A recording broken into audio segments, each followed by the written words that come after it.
Muraasa jaalalli si qabee beekaa? Jaalala qabeek. Akkam si godhe duuba? Gaafa duraa sangaa gizee baadiyyaa jirru jaalala qabee osoon ifa baatirii kishaa qabu dukkaana oofe. Haaya. Teessuun immoo baasuma. Haaya. Takkanaati. Hayyee ka akkasii dukkana si oofe suni osoo ijaan qaama wal argitanii maal goote silaa? Naa godhee jira alhamdulillahi. Tanumaan dukkana deemee sanii isillee fuudheetiin jira jaartumti geessin amma. Milkooftee jechuudha.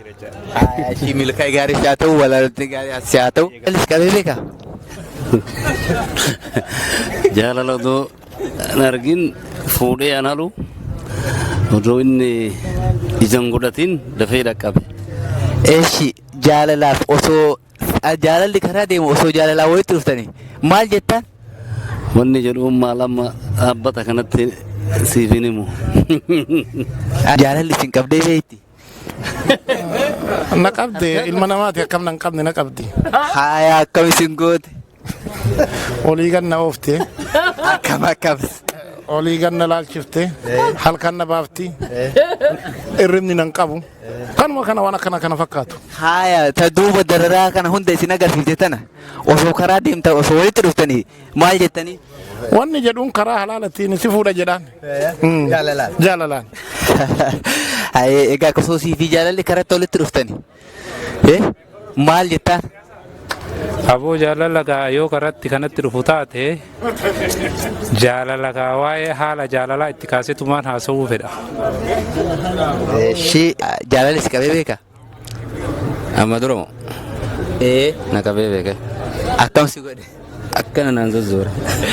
Hayyee eshi osoo jaalalli akkasii siin zozzoorte sun kararra sii deemu itti dhufte maal jettaan? Maal jaalala akkuma jedhuun jedhaga. Maal jettaan? Wallahi nadhi bakka akkin jedhuun garuu jaalalaaf maal yeroo saniif uma jaalalti jettuun jedhaan jechuudha. Dhaggeeffattoota qophii milkii jaalalaa hordoftan hundi keessanuu bakkuma jirtanitti chaanaalii keenya sabiskiraayib gochaa nu hordofuu dandeessanii. Egaa ammaaf keessummaa tokko qabadheen jira. Keessummaan kunillee ittiin wal isin barsiisa. Eenyu sinaa jedhan? Naasir Baay'inaan jedhan. Haaya Naasir keenya osoo Itoophiyaa kana keessatti sa'aatii 24f Abiy Ahmad aangoo irraa bu'ee guyyaa tokkoof bulchisiin jedhe maal gootee aangoo irraa bu'uu barbaada? Yani murtii lama murteessuu barbaada. Jalqabatti magaala Finfinneetti Oromoo gochuu afaan Oromoo afaan federaalaa gochuu barbaada.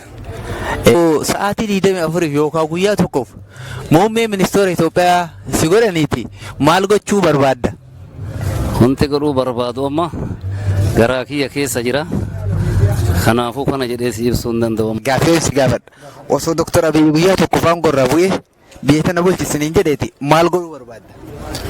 Maali garimtuyyuu bulchullee dadhabullee namoonni dandeettii qaban akka Jawaar Mohammad akkasumas Baqqalaa ofiin bulchituu jechuudha. Bulchullee ni danda'a maal? Maarree erga bulchite biyya sa'aatii 24 kana keessatti maal gochuu feeta?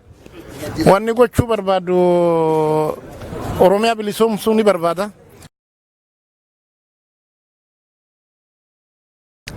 Dr. Abiy ለአንድ ቀን ስልጣን በሰጥ ምንድን ነው የምታደርገው? ለማለት ነው። አሁን ለአንድ ቀን ለ24 ሰዓት ለአንተ ስልጣን ቢያሳልፍ ምን ማድረግ ትፈልጋለህ? ሞት ፍርድ ፈርድለታለሁ። ማንን ላይ? ዶክተር አብይ ላይ።